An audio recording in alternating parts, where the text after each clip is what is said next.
जय यीशु दोस्तों, praise the Lord. मेरे मन में एक विचार बार बार उठता है और मुझसे शेयर करना चाहता हूँ। मैं भी दूध का धुला हुआ नहीं हूँ, क्योंकि सवाल आना किसी के मन में समाधान करना होता है। जब सवाल उठेगा तभी आप उसका समाधान कर पाएंगे।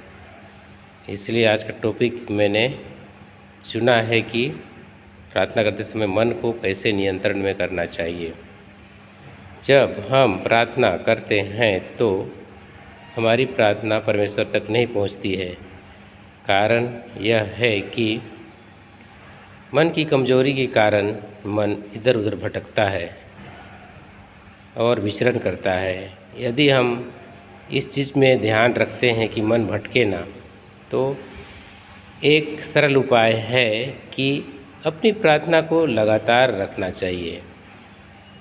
दो बात मैं कहना चाहता हूँ अपनी प्रार्थना के ऊपर से कि पहली बात कि हम मन को नियंत्रण करने में बिल्कुल असमर्थ हैं, कोई भी हो, और सफल करने के लिए हमें अपनी प्रार्थना को लगातार करनी चाहिए।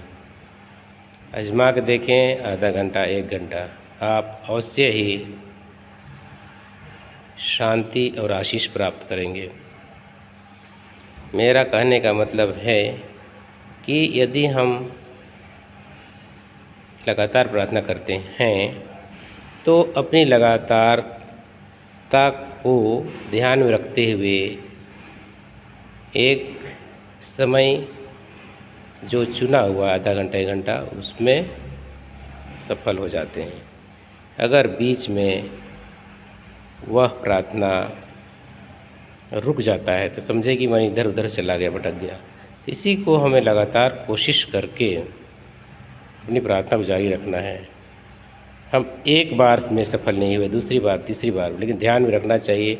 अवश्य ही आप इस तरह की प्रार्थना करके अपने जीवन को सुखमय बना सकते हैं, आशीर्वादित बना सकते हैं।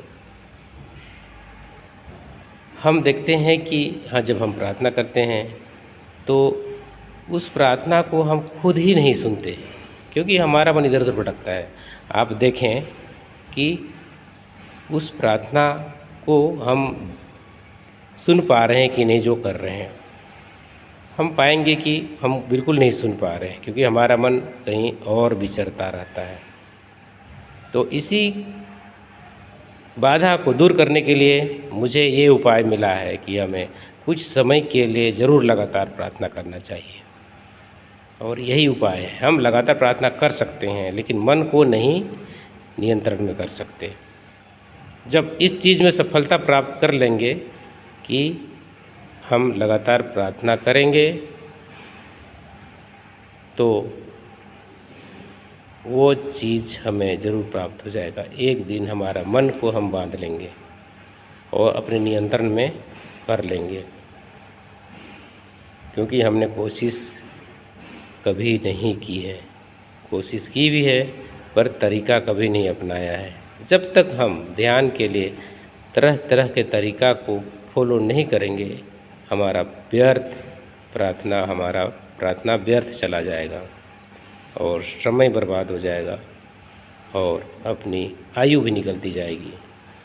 अगर अपने पास आयु और समय है, उसका इस्तेमाल सही तरीके से करें और प्रार्थना करके प्रभु ईश्वर के पास करीब पहुंच जाएं।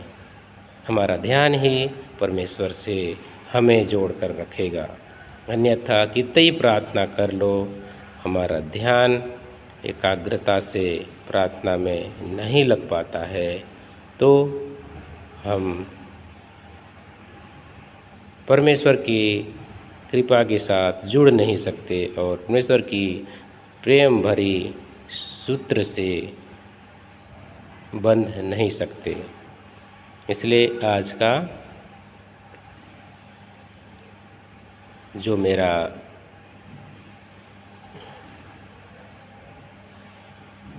उपदेश था या जो भी मेरा आज का टॉपिक था, समाप्त करता हूँ। Thank you. जय यीशु। Praise the Lord.